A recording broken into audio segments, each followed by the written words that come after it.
Ladies and gentlemen, distinguished guests and honored speakers, good afternoon.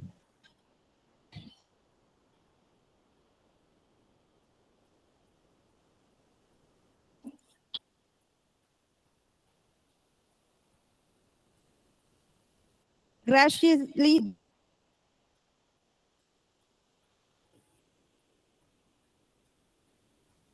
introduce him to you.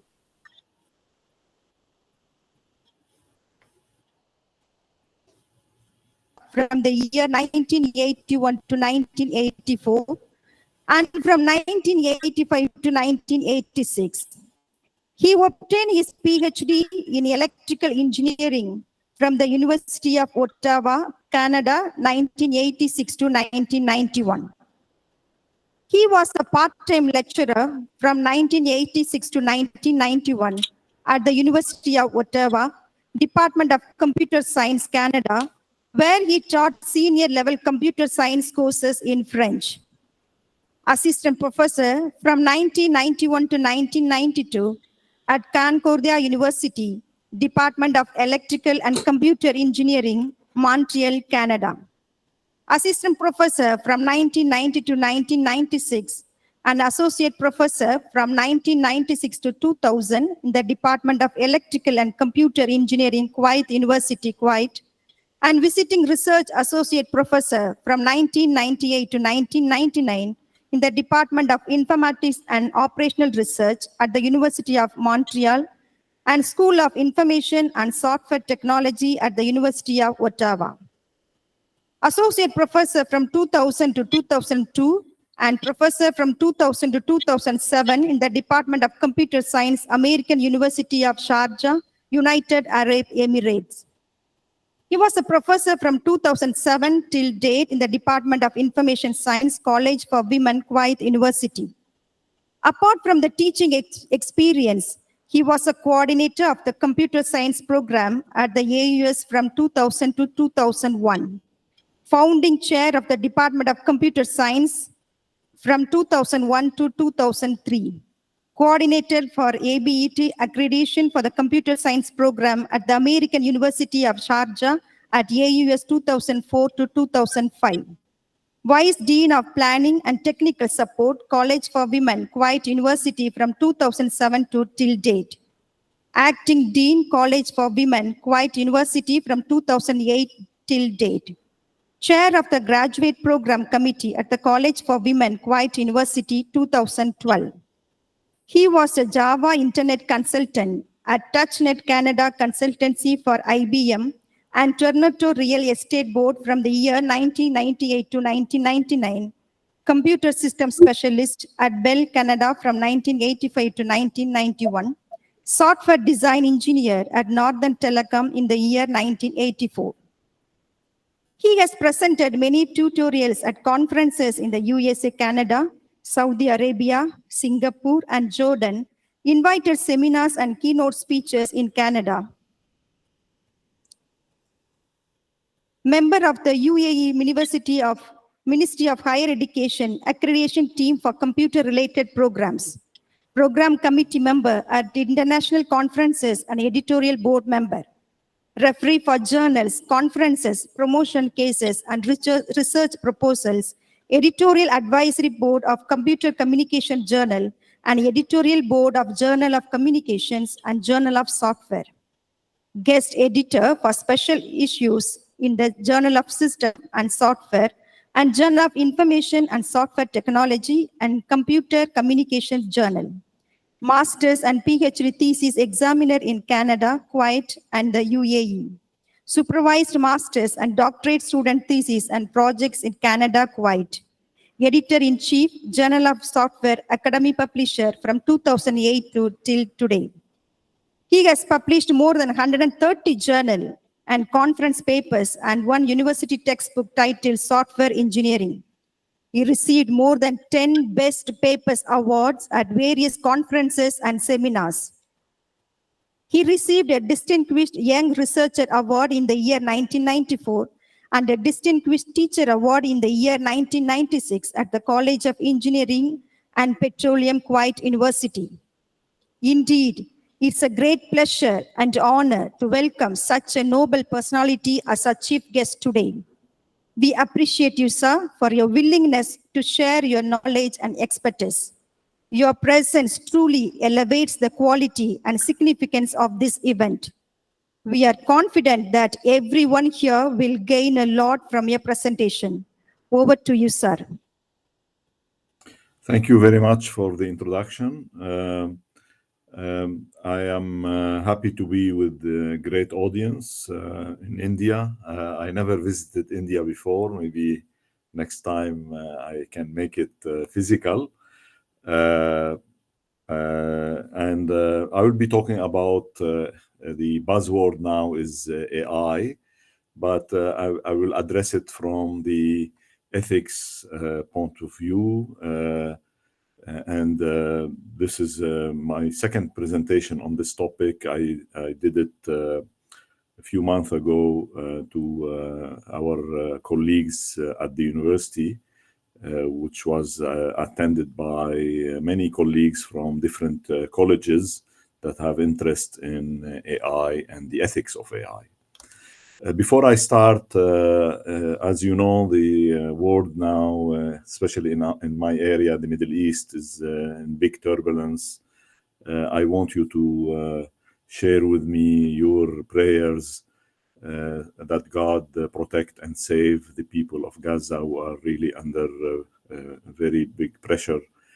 And we hope that this will be resolved for the good of the region and for the good of the population, everybody to be living a honest and honorable and peaceful life.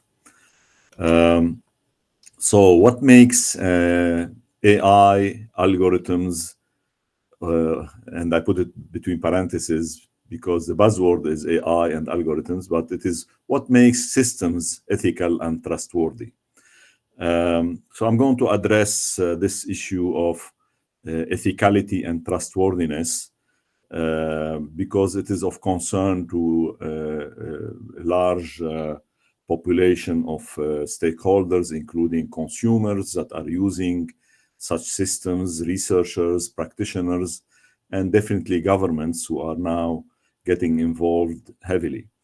The emergence of this issue of ethicality and trustworthiness is fueled by the great reliance and ever-increasing reliance on AI and data analytics for making decisions.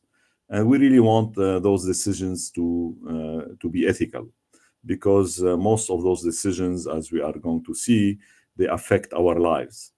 So we'll go through recent activities in this area, and I will address a couple of concerns, hopefully, before I conclude my presentation. So my work on ethics started about 10 years ago, where I started to teach a graduate course on ethics and professionalism, and from which I was contacted by people from hospital to provide staff and management training on medical ethics, because they felt that what I am offering to the graduate through the graduate course would be very useful for their professionals. The course that I was offering was for all graduate students, and most of the time I had medical students. So that's how I was very acquainted with medical ethics. Then I chaired the Ethics Research Committee, and I have the link here.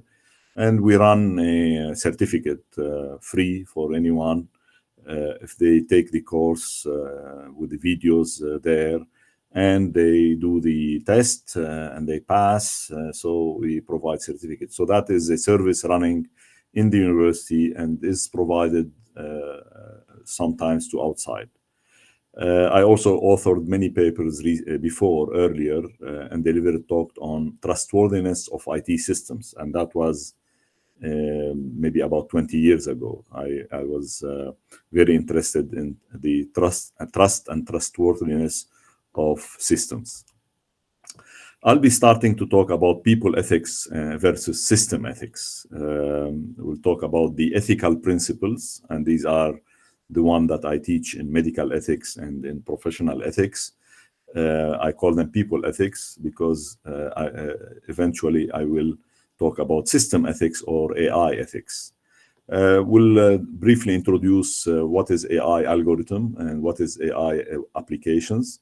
We'll talk about data ethics, very important aspect of AI ethics.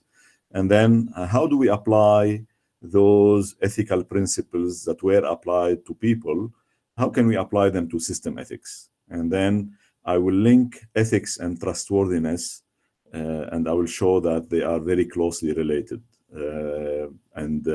If you cover all the ethical principles, you would also be covering trustworthiness. So I'll mention this, and then I'll provide some conclusions and final thoughts. I'll be taking questions at the very end, and I'm sure the notes, the video will be available, and if notes need to be shared, I will not hesitate to share the presentation with you. Currently, a lot of books on ethics, many of those books I have read and I have used. For example, the book by Bina Amanath on Trustworthy AI. I used it at the very end of my presentation to link trustworthiness with ethics of AI. I have read the other book on the ethical algorithm, a very nice book on the science of socially aware algorithm design, very interesting book that I have with me. There is other books on responsible AI, trustworthy AI implementation, ethics of AI, case studies. So a lot of books now, and these most of those books are starting 2020. So they are all recent books on AI and ethics. IEEE was involved, is also involved in AI. They have a nice publication called Ethically Aligned Design. So they embed the ethics in the design and definitely the algorithm design. EU is also very involved in this, providing governance ideas, and they have a nice document on ethics guidelines for trustworthy AI. This is another document by the government in Dubai. They call it Smart Dubai, AI Ethics Principles and Guidelines. So as you see, a lot of work on the ethics of AI. First, let me talk about people ethics versus system ethics. In people ethics, human beings, ethics started very early in ancient history, started with the Greek philosophers, with the religions, and definitely one of the Greek philosophers, Aristotle, had worked on what we call virtue ethics. This is more like the moral ethics. What are the features of a virtuous person, a good person? So we call it virtue ethics. Then after this, for a long time, starting in the 1500s, we started to have other ethical theories.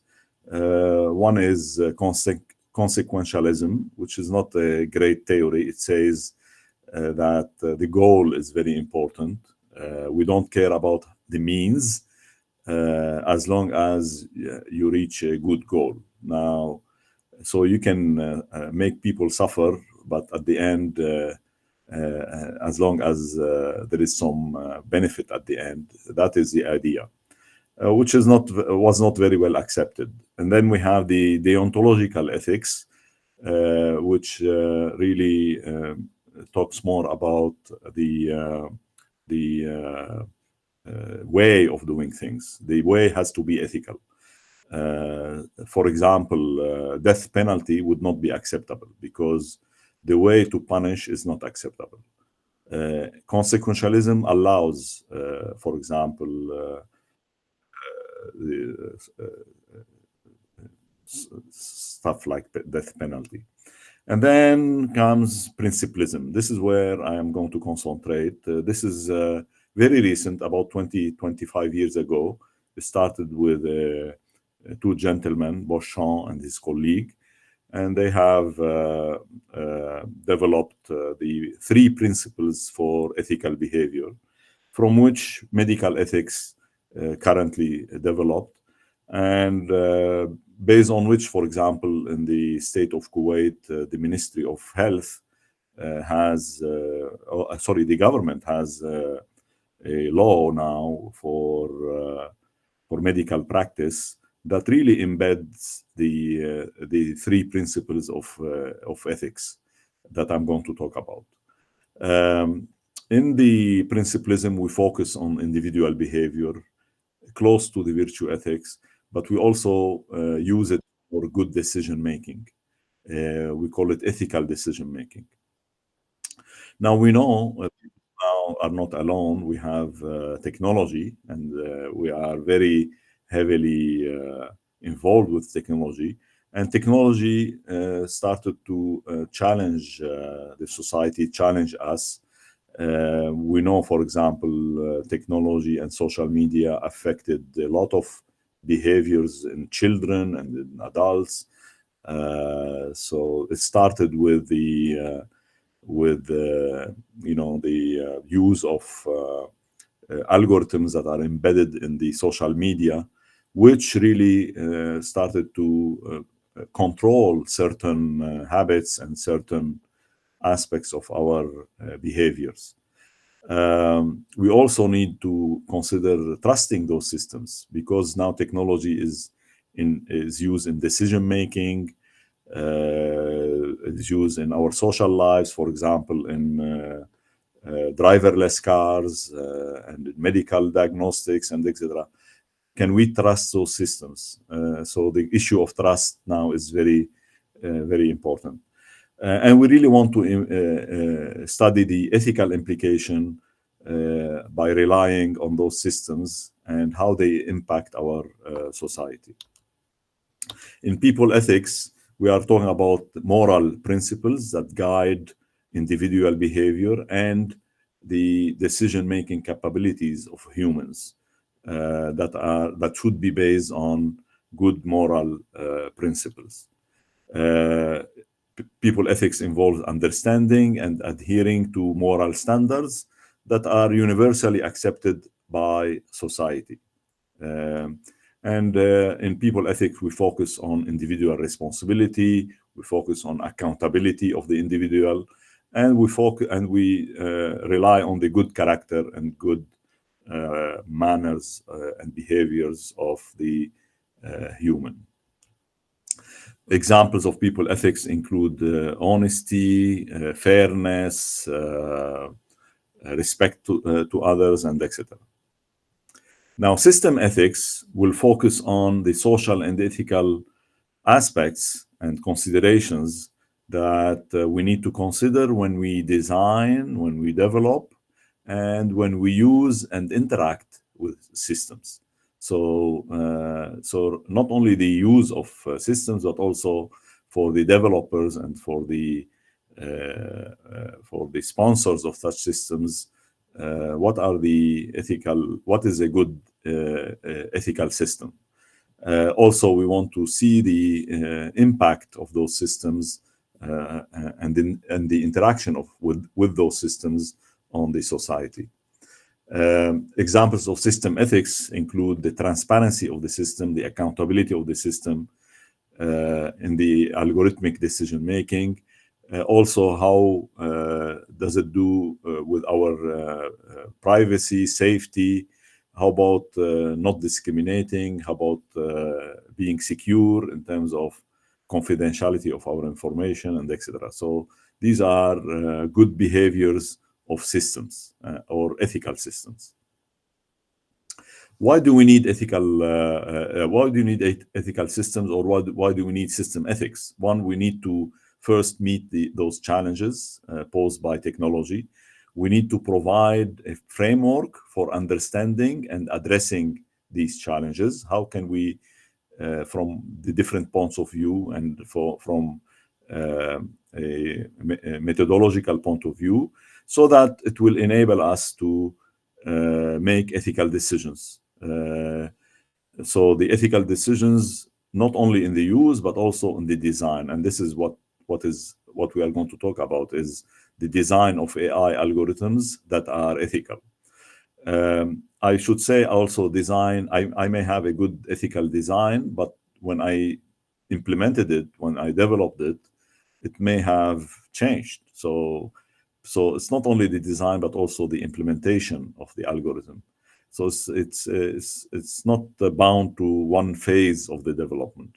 And also the maintenance. So when we change an ethical system, we should not make it unethical. So the maintenance has to be also an ethical maintenance, in addition to the use of that system. Benefit is for everybody. We will have more responsible and accountable use of technology. We will be able to manage risks, to reduce harms to people and to the society. We align technology with societal values and goals that are definitely for working for the well-being of humans. And it will increase system trustworthiness. And with system trustworthiness comes a lot of things, especially the economic benefit. I mean, if I trust, the more people trust the system, and the more a system has a reputation of being trustworthy, it will have more users, more customers. So it will affect positively the bottom line. Okay, what are those ethical principles? We call it principlism. And again, it started around 1998 with initial papers by Beauchamp, and it is now the guiding principles for medical ethics and general ethics.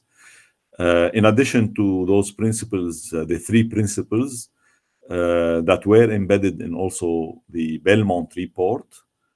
We have the Menlo report, which extended those three principles and adopted them to IT, because now we know because of the technology. So they added, first they adopted them to IT systems, and they added the fourth principle, which is respect for laws and public interest.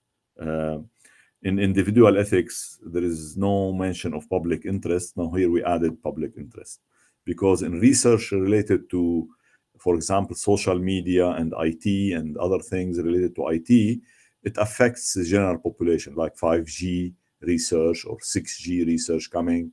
So all those, they really affect the public. Those principles, once they are understood and implemented, they provide a framework for evaluating and guiding our ethical decision making. And that applies to all fields, including healthcare, research, ethics, and technology, IT.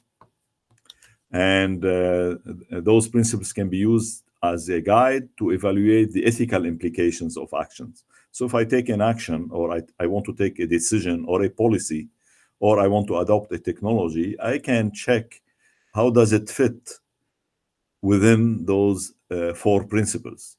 Does it respect people? Does it hurt them or harm them? Is it good for them? Is it fair, justice? Does it respect the law? And does it respect the public interest? So I can evaluate the implications. And they can also be used to resolve any conflict or ethical dilemma. For example, you may have a choice, for example, that may be good for respecting people or person, but then it may not be beneficial. For example, there is a famous case, which is an ethical dilemma that was resolved in the UK very recently, was related to blood transfusion for people that follow the Jehovah Witness faith. The parents are Jehovah Witness, and they don't allow blood transfusion. And they have a child, and they have this child needed blood transfusion. And here you have an ethical dilemma. Do you respect the person because the parent has the control over the child? Do you respect their decision not to give blood, or do you go for being beneficent and non-maleficent to the child? The UK ruled it to be to go with the child, to go with the one principle against another principle, and that's what we call the ethical dilemma. Let me start with respect for persons. Respect for person is centered around people dignity, autonomy, and worth. Treating people as independent individuals, as autonomous individuals, that we should respect their opinion. In case of medical research, for example, we have to respect their decision. They may not want to participate. You cannot force them to participate. In medical ethics, for example, you cannot make an operation on a person without their consent. And that's a sign of respect. You want to treat with fairness, consideration, regardless of their differences or circumstances. How do you do it? Informed consent. Informed means you have to tell people, you have to be transparent, telling them what you are doing or what you are intending to do. And then you have to explain it to them in a language that is understood by them. They don't have to be coerced or forced to take a yes decision. You cannot offer them a bribe or offer them a big compensation, because that would be not a truly legitimate consent. So it has to be a fully informed consent. And also by respecting their confidentiality, by preserving their privacy, by sharing the decision making with them, explaining the rationale for the decision, explaining the risks involved in this decision. So that is a sign of respect. In addition to respecting diversity, respecting, allowing fair accessibility to all people, regardless of disabilities and etc. That would be the implementation of respect for persons. For beneficence, non-maleficence, in medical ethics, some people split this principle into two, beneficence as one and non-maleficence as another one. They really complement each other. Beneficence means do good, and non-maleficence means do no harm. Okay, so you do good and you avoid doing harm. Okay, so this principle requires individual to act in ways that promote their well-being, be good to them, avoid harm, involve the duty to do good, the duty to prevent and avoid causing harm, and to promote always positive outcomes to society and to individuals. How do you do it? By being very careful, by acting in due diligence and due care. Look at the details, read between the lines so that you avoid any mistakes and you always do good. Provide accuracy in your judgment, in your analysis, in your decision, effectiveness, and then robustness. Because if you are doing something, if your decision is not robust, it's going to collapse, or it may have side effects that are not desirable. How do you do it? Also by doing proper risk management. You know, if I want to take a decision, let's do risk management to see what are the risks involved in this decision. If I want to make an operation, let's do risk management. So if I want to fabricate a new medicine or a new drug, I should do risk management. And risk management is heavy in pharmaceutical, in security, in banking. It's also part of due diligence. Okay, the aim is to maximize the benefit and minimize the harm. If you identify a risk, that's fine, but as long as you mitigate this risk or you deal with this risk, that would be acceptable. And as long as you tell the people about the risks, to show respect for them, because they may decide not to go through this operation based on the risk, or they may decide not to participate in this research based on their perception of the risk. It also involves physical safety. Make sure that the environment is safe, whether for medical research or for any kind of operation that you are running, banking, education, all sorts of operation. The other one is online safety, data protection is related to online safety. The third principle, justice, is about treating individuals fairly and equitably, and that similar cases should be treated in a similar way. So that is justice. Now, I'm not going to go in details the difference between equitably and equally, because we don't want to treat equally, because that may not be ethical. We want to treat equitably. Okay, so equitably has the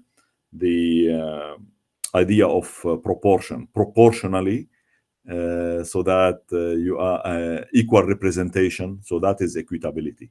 Okay, how? By fairness in the distribution of benefits and in the allocation of resources. That's clear in medical ethics, for example.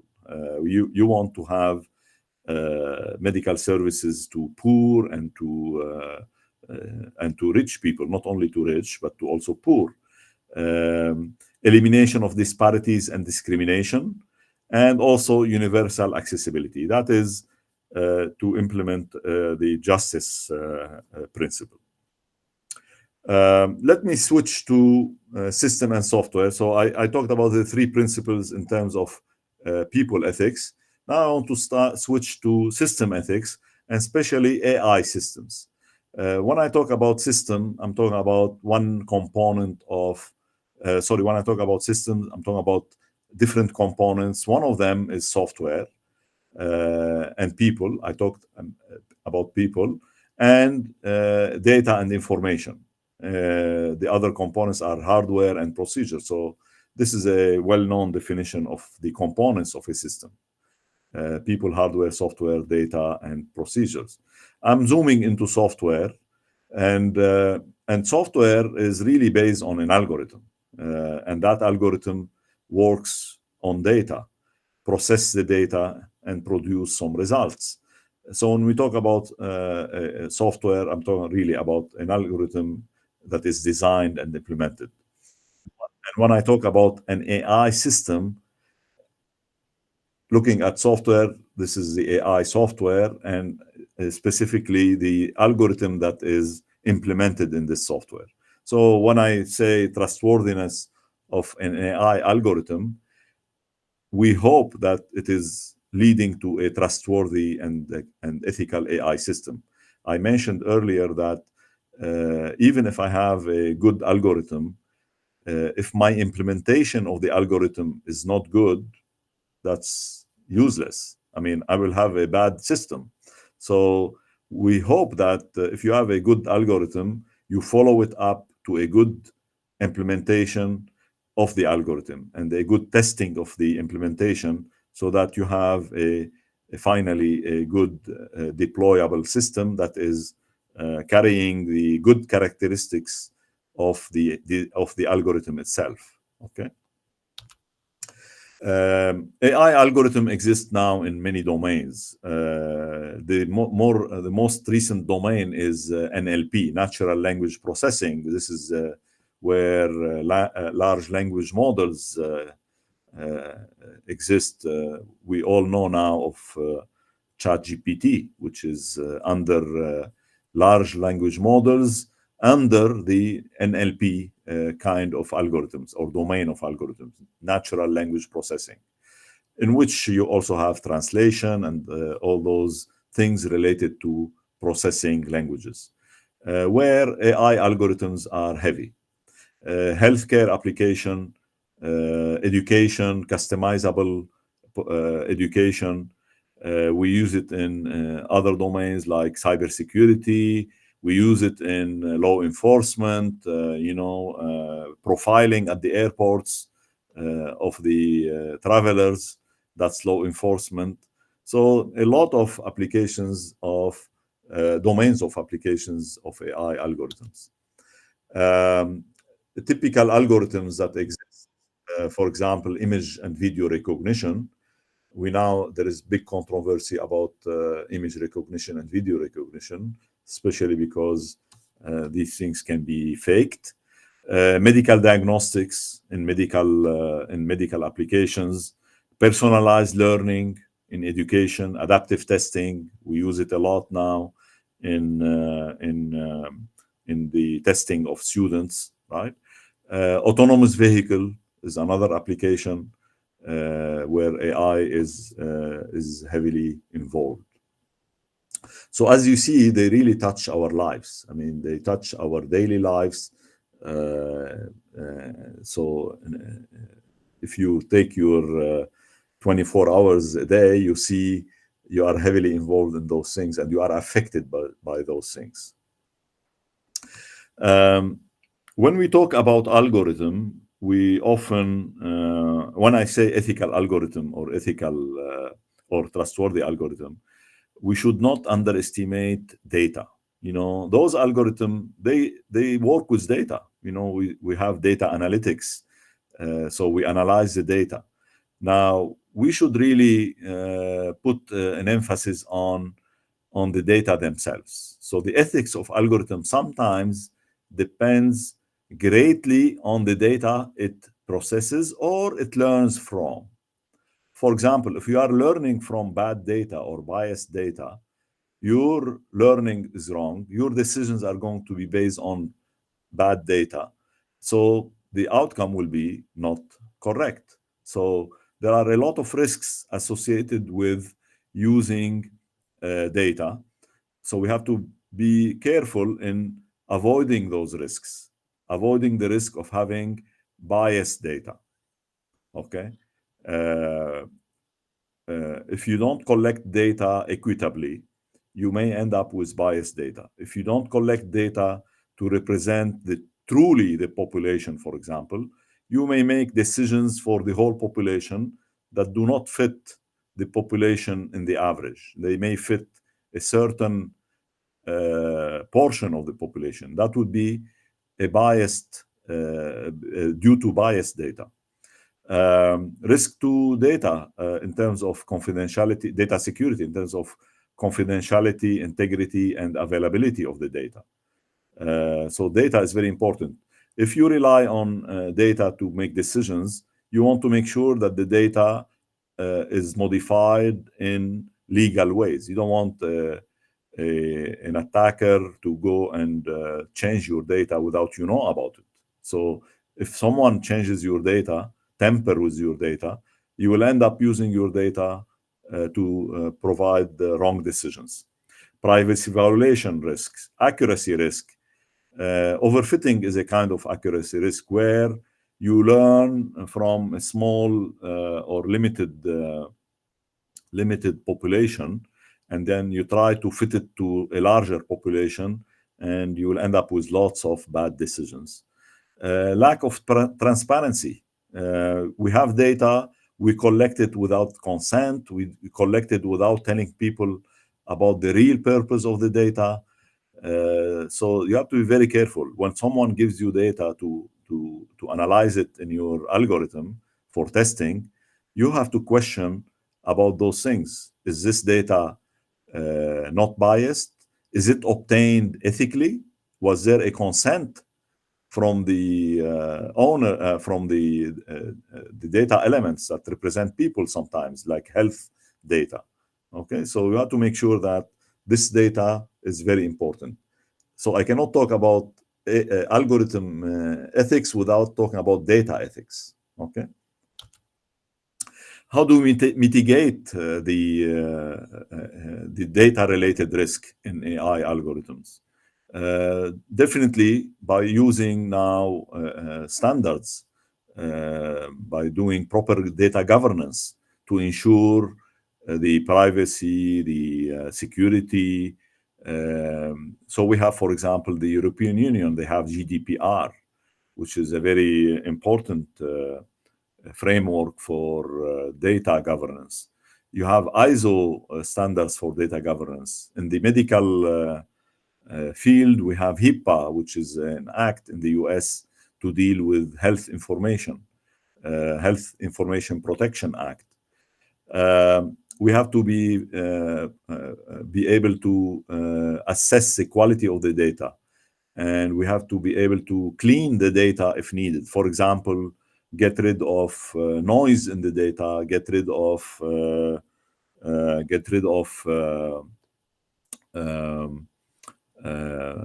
outliers in the data. We have to be able to find ways to detect the bias and mitigate the bias. We need to do some robustness testing on the data. We need to make sure that the data is easily explainable.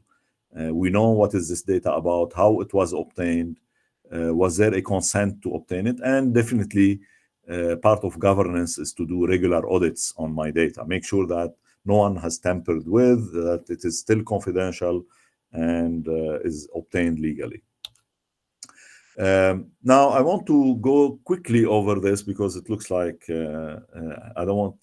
how much time do I have left, if anyone can tell me? I think I will need another 20 minutes at least. Anyways, so what I want to talk about, how can we do AI system or algorithm that is ethical according to the 3 principles? So if you give me an AI algorithm, I want to assess it according to the 3 principles. Remember, we can assess any decision, any action, any policy, any adoption of any tool. For example, here we have the AI system. I want to assess it against those 3 principles: respect for person, beneficence, non-maleficence, and being just. In terms of AI algorithm to respect persons, I want still the informed consent. If you want me to use an AI system, I want to make sure that I consented to the data that this AI system is using. I want to make sure that the data you collected through this system and you are manipulating through this system, that is protected, that my privacy is preserved, and my confidentiality of the information is there. Explainability and transparency. And so I want I want you to explain to me the data, why are you using it, and not only and how you are going to process it. Now, some people here say, and that is in opposition from developers of AI software, they refuse to show you the algorithm. Now, how do you do this? And now, this is the role of governance. EU, for example, and other governments like in New Zealand is pioneer also in ethical algorithm. They are asking anyone that is developing AI software or AI algorithms to publish it, and so that allow practitioners, allow theoreticians or academicians to look at the algorithm and criticize it from different points of view. Is it explainable? Is it transparent? And so this is the need for human oversight. We need someone to examine those systems to see whether they respect people. So there is a need for governance and for human oversight over machines. You know, a system, after all, is a machine, or is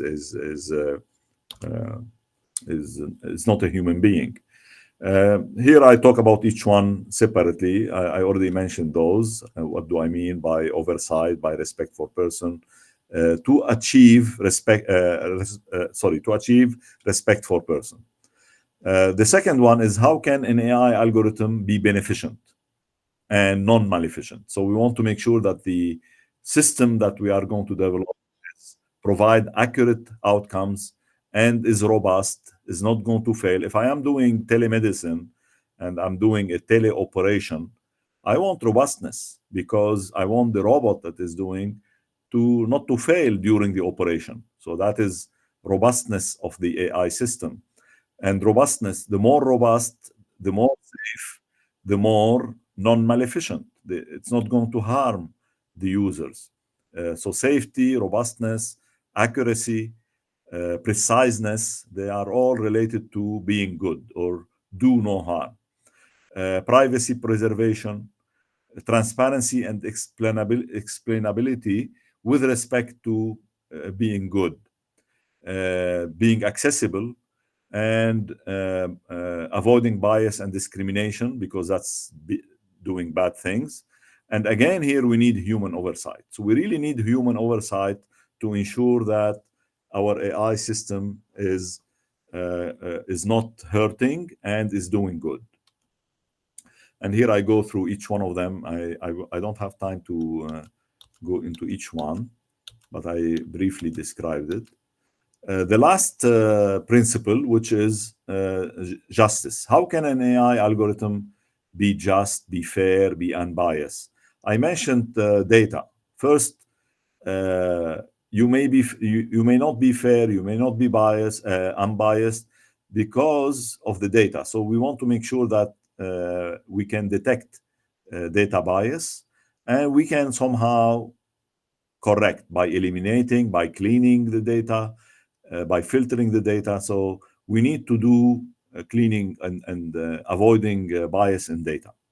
We need to be transparent, because being transparent in many aspects it means you are fair. If you want to be fair, be transparent. Don't hide things. Tell the truth. Okay. We need to provide some fairness metrics. What do I mean here is, as a result of using the AI system that touches, for example, humans, you can develop some metrics related to coverage or to inclusiveness. For example, giving loans to bank customers. If you are discriminating, it will show in the metrics. It shows, for example, that you are giving only 1% of loans to, let's say, I'm just giving an example, to Black customers, and 99% of the loans go to white customers. So that is going to be noticed over time by observing those metrics. Think of them as key performance KPIs, but related to fairness. Okay. So it may be to avoid discrimination, to make sure that you have equitability, and etc. Again, human oversight to make sure that the system is just. Make sure that you have representativeness that will achieve also inclusiveness, and you are not discriminating against part of the society. So make sure that this does not exist in the algorithm itself. And this is what we call algorithmic accountability, which means that any decision made here, although it is made in an algorithm, but it is finally a human decision. Someone has to be responsible and accountable for the algorithm. Okay. I know, for example, Facebook once they had an algorithm that can, the way they designed it, they can have an influence on your brain function, and they say it. And because of pressure from the academicians and everything, they had to remove this algorithm because it was clearly not good for people.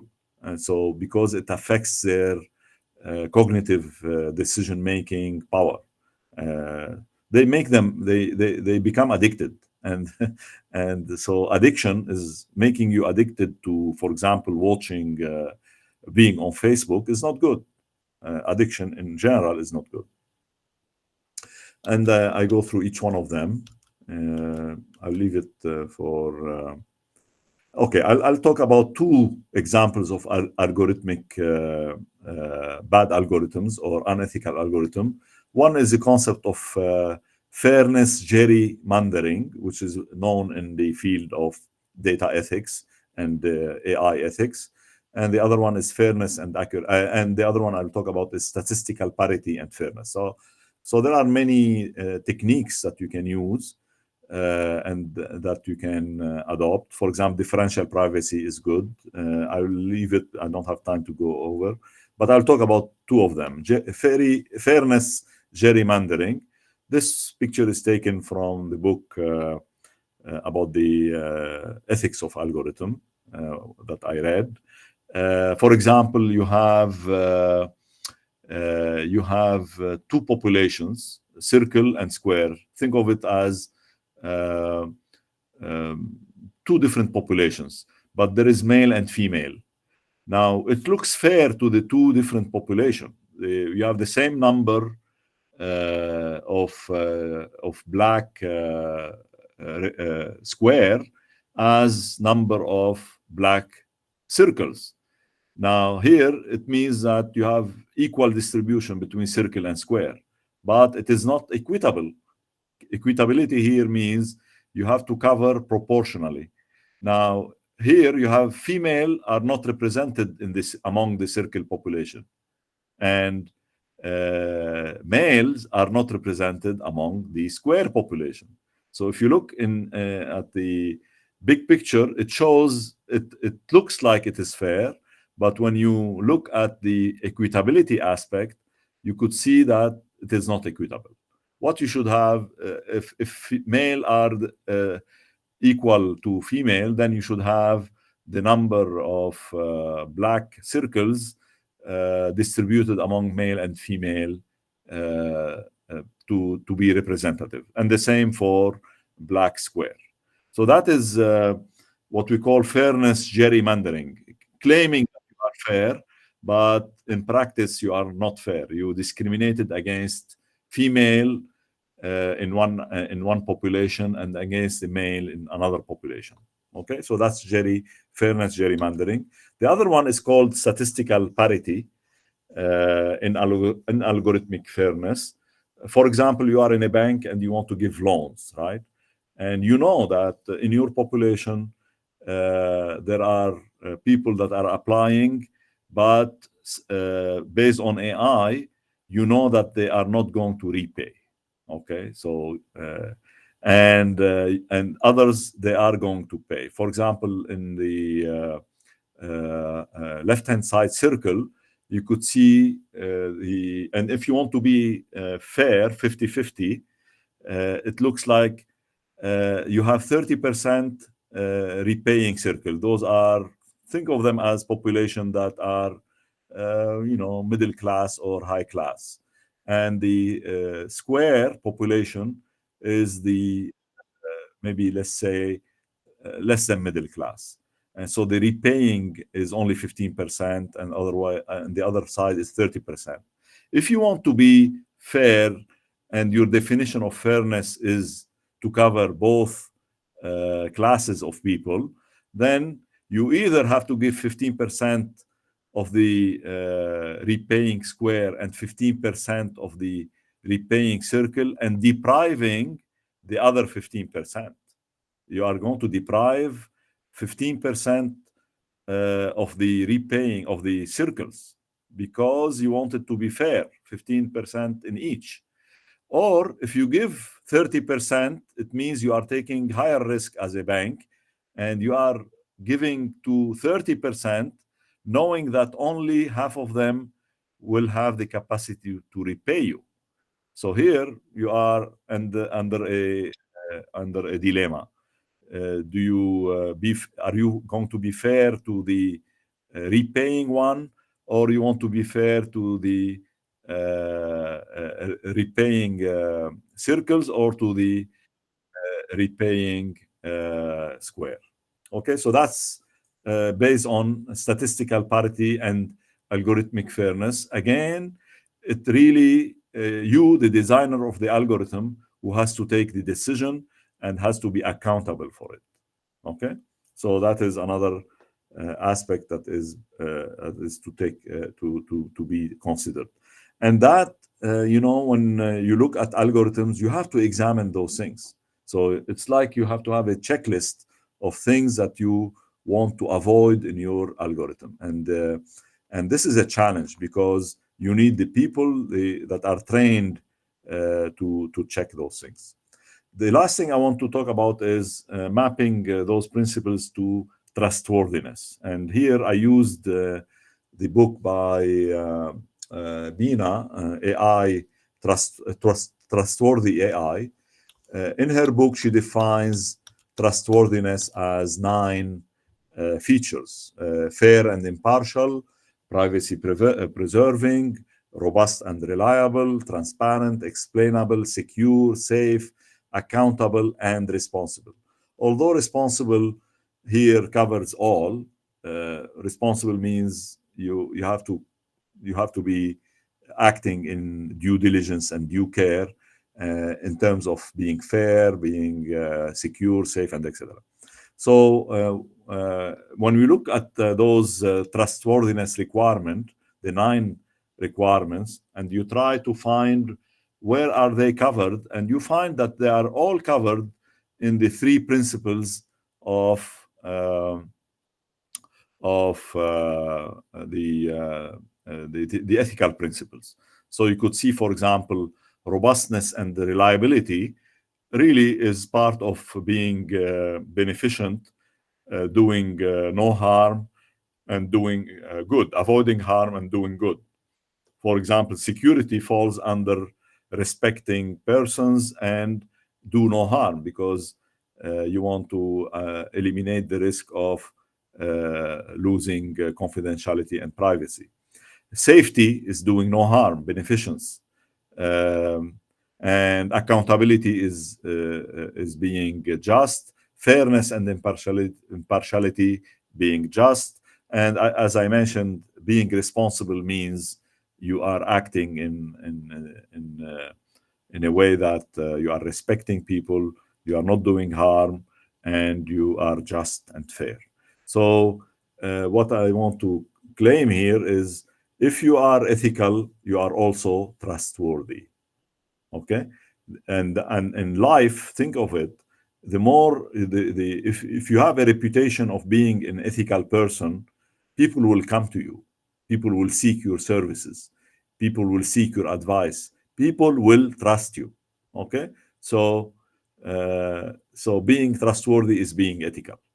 So if you go over the principles and you use those principles to guide you in the decision making, and to force those principles on any AI algorithm or AI system, first, your system will be ethical, behaving ethically, and people will trust it. My conclusions and final thought on this: we really need to regulate the design and use of AI algorithm. This is an area where we cannot leave it to companies to make money at the account of the health of people or the well-being of people. It has to be regulated. There should be governance. There should be laws, regulations to hold any developer of AI systems to be accountable. I also stressed that we really need data ethics.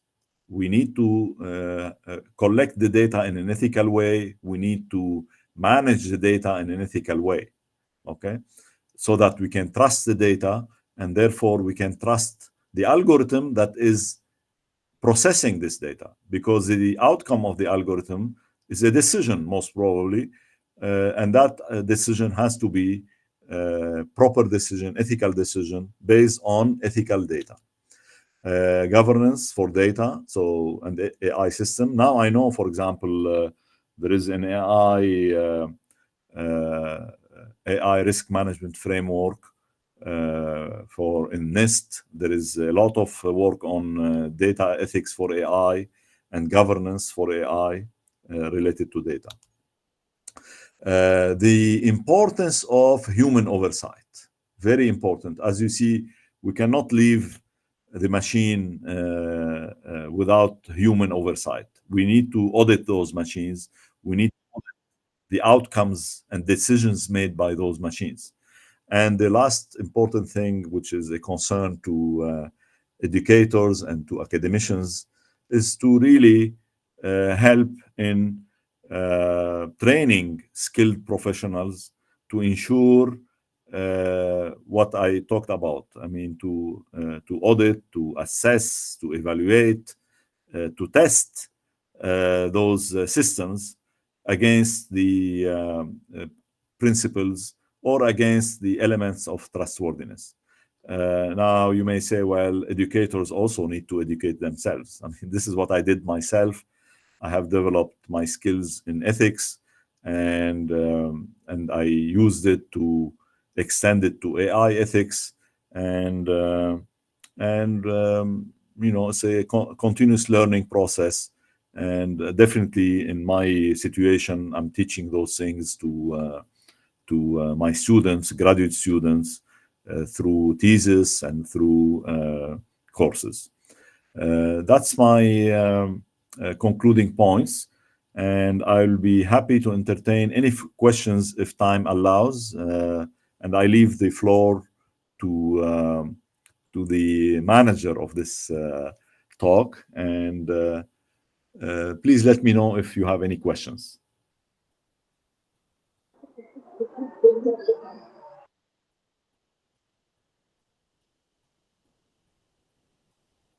Any question? Dear past participants, if there is any queries, the forum is open for you. Please, you can ask your queries. Yes, sir. There is one question, sir. Yes. Okay.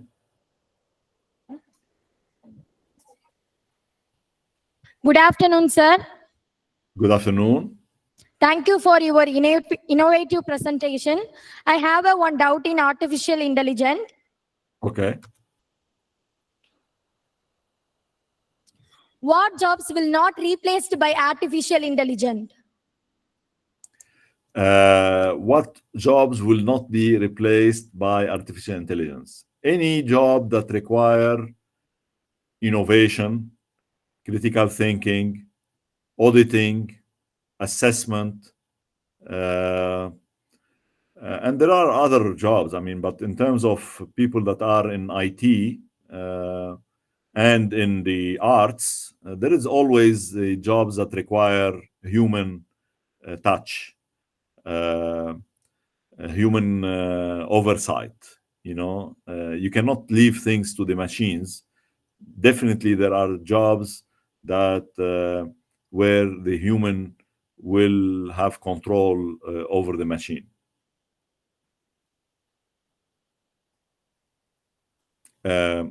But for example, let's take lawyers. You still will need lawyers, but not as many as what we have now. Doctors, we still need doctors, but not in, for example, in the clinics, maybe in the operation room, right? So we cannot get rid of those professions that are heavily involved in human decision and human oversight.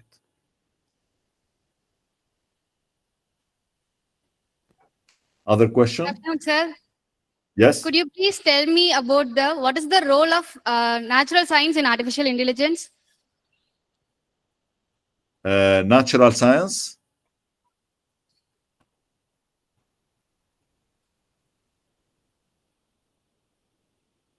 Can you repeat the role of?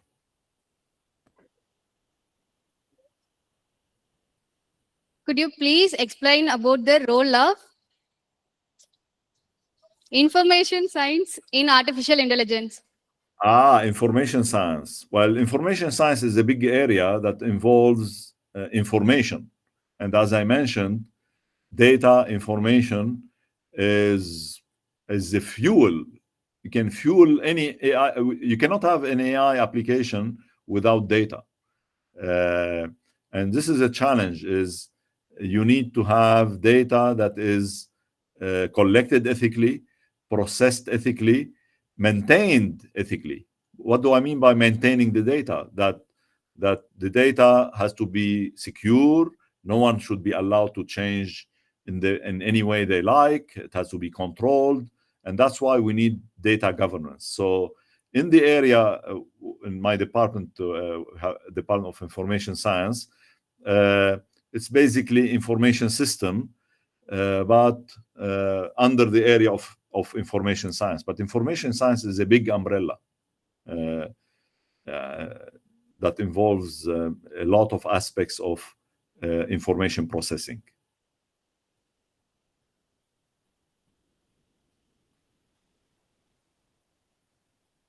Okay. I have one question. Okay. Suppose many are from mathematics background. Yes. Suppose if we want to learn artificial intelligence Yes. in website through website, can you suggest a better online tool? To learn web-based. AI.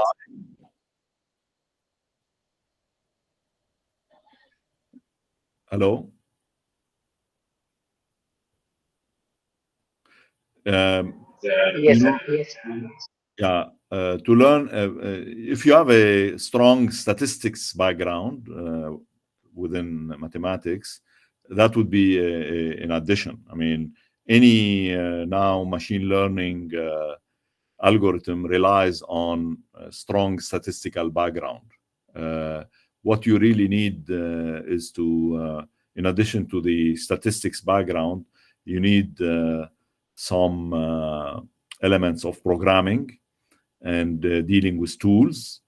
Again, depending on which area you want, if is it NLP, is it vision, robotics. So they have, and that would be advanced tools for machine learning.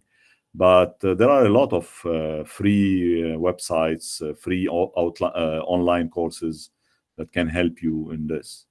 I mean, a lot. And I don't have in my mind, but I went through IBM training. I think Coursera. Coursera has a sequence of 9 courses that really goes through tools and through statistics, and these are about 4 weeks courses each. So yes, you have a lot of options there.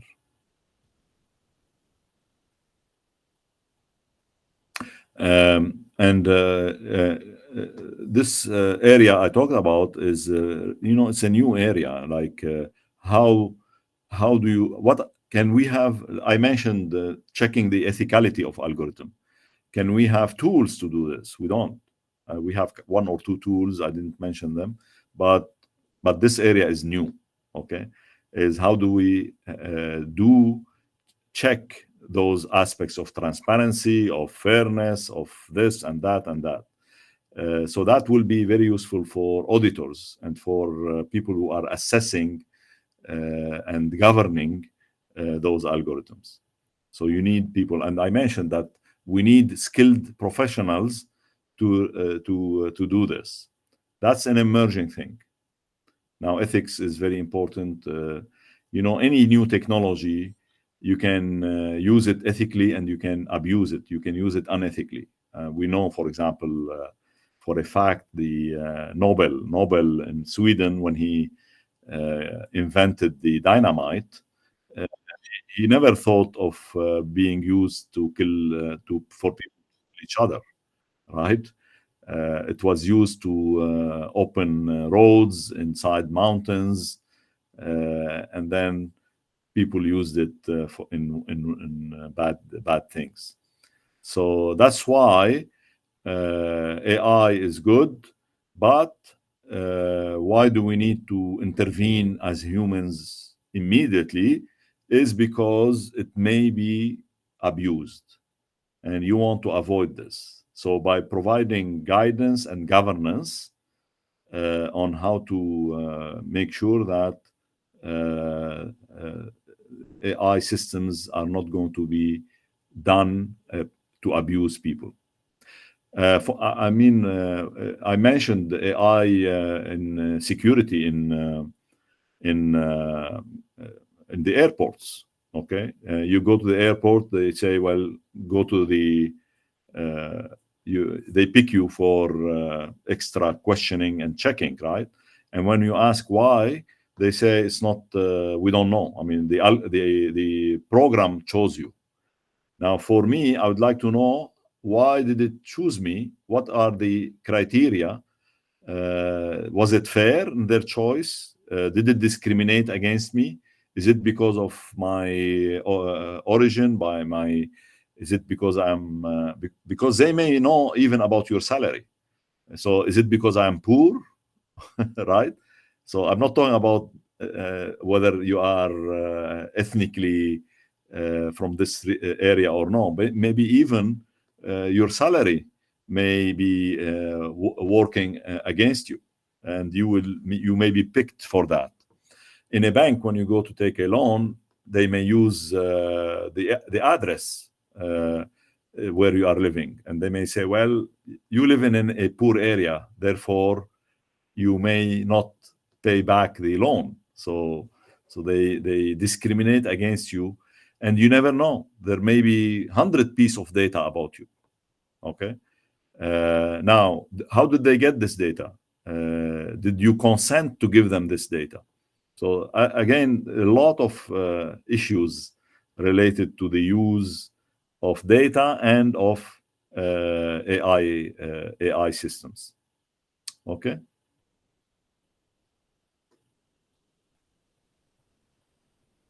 Any question?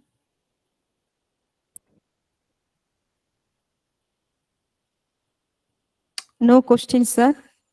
Thank you. Thank you so Thank- much, sir, for sharing your insights and vast knowledge on what makes artificial intelligence algorithm ethical and trustworthy. This topic was an op topic for today's era. It was mind-flowing and enlightening. Thank you so much, sir.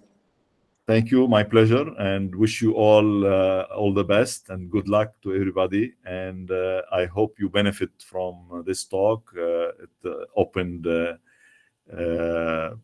new maybe ideas for you to learn about and to expand your knowledge and be hopefully everybody useful to our society. Thank you very much. Definitely. Thank you. Thank you, sir.